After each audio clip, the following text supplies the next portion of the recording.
신약성경 256면 로마서 12장 1절에서 2절입니다.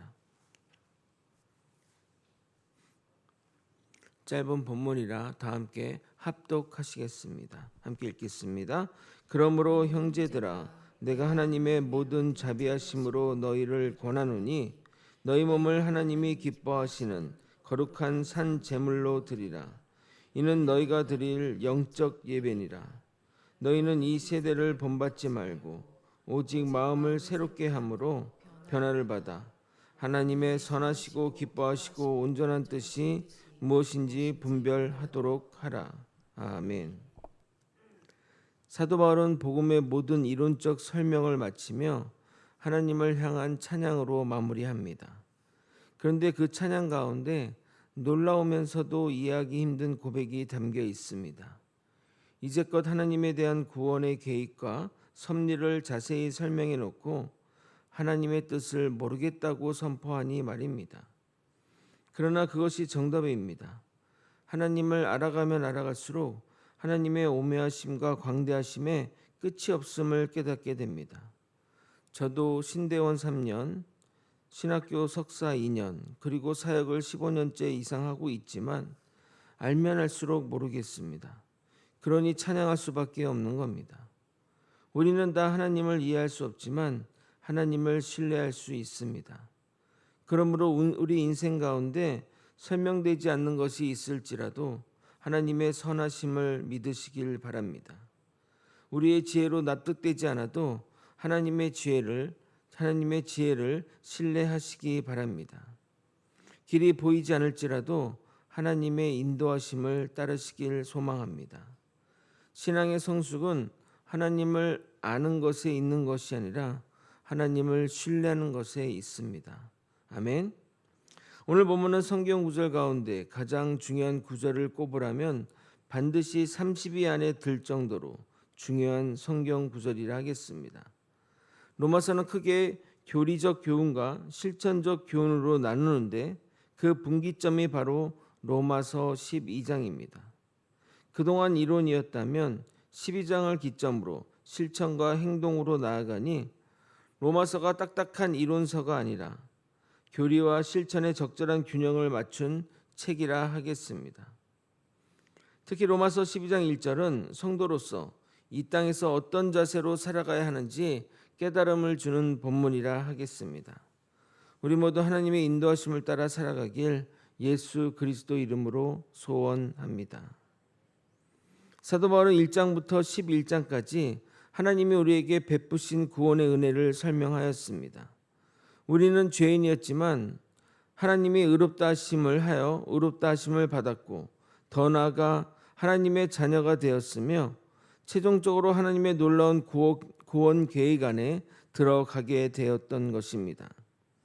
그리고 이제 12장에서 사도 바울은 말합니다. 1절을 여러분이 한번 읽어보도록 하겠습니다. 함께 읽겠습니다. 시작. 그러므로 형제들아 내가 하나님의 모든 자비하심으로 너희를 권하노니 너희 몸을 하나님이 기뻐하시는 거룩한 산 제물로 드리라. 이는 너희가 드릴 영적 예배니라. 성경에서 접속사는 매우 중요한 역할을 합니다. 여기 1절 또한 매우 중요한 접속사가 쓰였는데 그러므로 이 접속사는 결론을 지을 때 쓰는 접속사로서 지금까지 즉 1장부터 11장까지 이론을 종합하여 받는 접속사라 하겠습니다. 그래서 이 접속사가 받는 내용은 우리가 은혜를 받았으니 이제는 삶이 달라져야 한다는 겁니다. 어떻게 삶이 달라져야 하는 것일까요? 사도 바울은 우리의 몸을 하나님이 기뻐하시는 거룩한 산 제물로 드리라고 말하고 있습니다. 구약에서의 제물을 드릴 때 죽여서 드렸습니다. 그런데 이제 하나님은 우리가 살아있는 제물이 되라고 말씀하십니다. 역설적인 상황이죠. 제물은 죽어야 되는데 살아있는 제물을 드리라고 하니까 이것이 무엇을 의미합니까? 우리의 삶 전체를 하나님께 드려줘야 한다는 겁니다. 어떻게 삶 전체가 하나님께 드려질 수 있는지요? 이것의 의미를 이해하려면 구약의 제사 방식을 생각해야 됩니다. 성전에서 제사를 드릴 때 제물의 모든 껍질과 살을 벗기고 각을 뜨고 피와 물을 다 주께 바쳤습니다. 즉 하나님께 남김없이 올려드렸다는 겁니다. 이것은 우리의 시간, 우리의 물질, 우리의 생각, 우리의 삶의 방향 모든 것이 하나님께 드려져야 한다는 겁니다.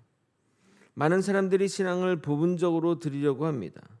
그러나 하나님은 일부분이 아니라 전부를 원하십니다. 왜요? 이미 하나님은 우리에게 전부를 주셨기 때문입니다.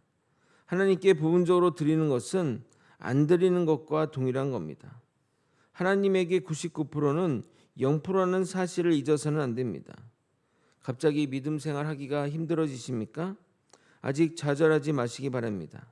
계속된 말씀 가운데 길을 발견하게 될 것입니다.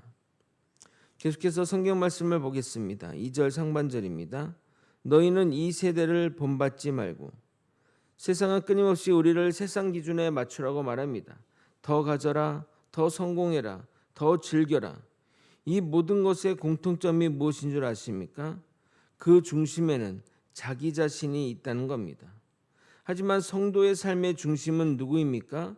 바로 하나님이십니다. 그래서 성도는 세상을 따라가는 사람이 아니라 세상과 구별되게 사는 사람입니다. 그런데 우리는 이것을 착각해서는 안 됩니다. 구별된다는 것은 세상과 분리된 삶을 살라는 말이 아닙니다. 만약 그런 의미였다면 우리 모두는 산이나 오지로 나아가야 할 것입니다. 성경에서 말하는 구별된다는 것은 세상 속에 살면서 다른 기준으로 살아가는 것을 말합니다. 즉 세상에 살면서 성경적 가치관, 기독교적인 세계관으로 따라 살라는 겁니다. 그러기 위해서는 마음을 새롭게 함으로 변화를 받으라고 사도 바울은 말하고 있습니다. 2절 중반절입니다. 오직 마음을 새롭게 함으로 변화를 받아. 이 구절을 제대로 삶에 적용하려면 원어의 의미를 살려 다시 번역할 필요가 있습니다. 원어의 의미는 너희 마음 혹은 생각하는 방식을 새롭게 함으로 계속해서 변화를 받으라입니다. 즉 한 번 새롭게 하는 것으로 끝이 아니라 계속 마음을 새롭게 함으로써 변화의 길로 나아가라는 겁니다. 왜냐하면 인간은 한 번이 두 번 되고 세 번이 되면 습관이 되고 익숙해져 그 안에서 새로움을 발견하기 힘들어지기 때문입니다. 실제 그렇지 않습니까? 우리가 어떤 찬양 가운데 은혜가 주어졌다고 그 다음 예배에서 그 찬양을 부른다고 해서 같은 은혜가 주어지지 않는 것처럼 말입니다. 우리는 항상 새롭게 변화를 추구해야 하는 겁니다. 예를 들어 여러분이 대통령의 셰프라면 같은 음식을 다시 제공하는 일이 있을까요? 매번 새롭게, 매번 다르게 하지 않겠냐 이 말입니다. 같은 것을 내놓으라고 할 때까지 계속해서 다르게 접근할 것입니다. 그러니까 항상 모든 예배 가운데 형식은 있지만 그 예배 가운데 우리의 마음을 새롭게 함으로써 오늘은 어떤 마음을 가지고 어떤 자세로 하나님께 계속해서 변화된 마음으로 나아가야 하는 겁니다. 사람은 겉모습이 아니라 생각이 변해야 진짜 변화가 일어나는 겁니다. 그래서 우리는 끊임없이 말씀을 듣고 묵상하며 하나님 앞에 바로 서야 합니다.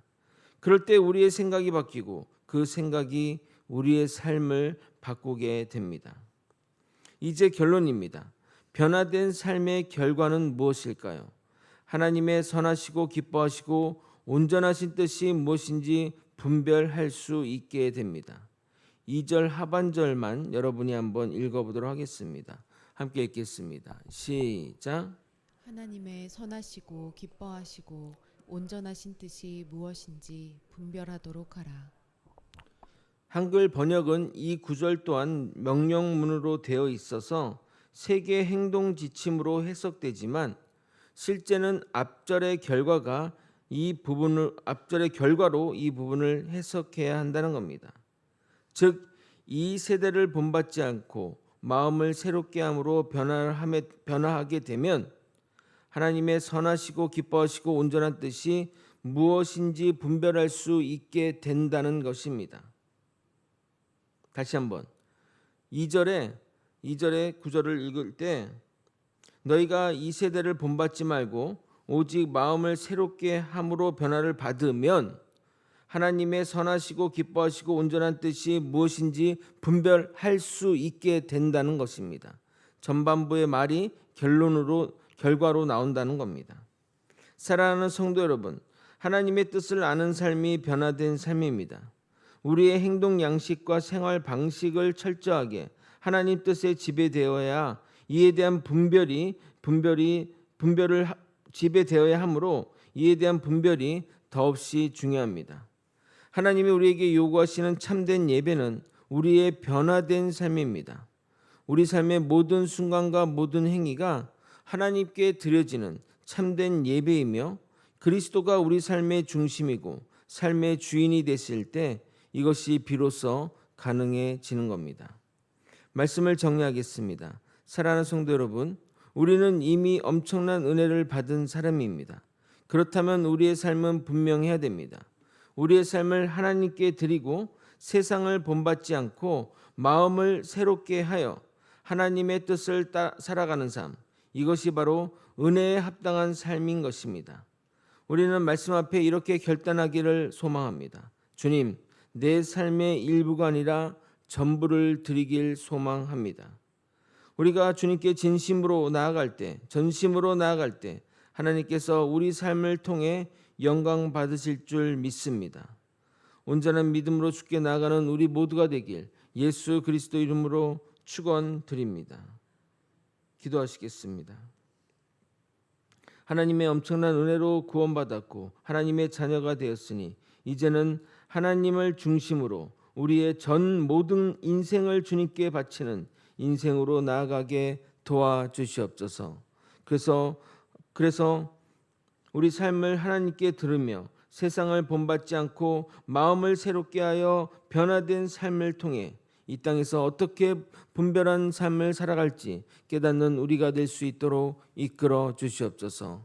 하나님은 우리에게 모든 것을 주셨습니다. 그 믿음, 그 모든 그 은혜를 따라 믿음으로 나아가는 우리 모두가 될 수 있도록 끝까지 이끌어 주시옵소서. 이 모든 것 우리 주 대신 예수 그리스도 이름으로 기도드리옵나이다. 아멘.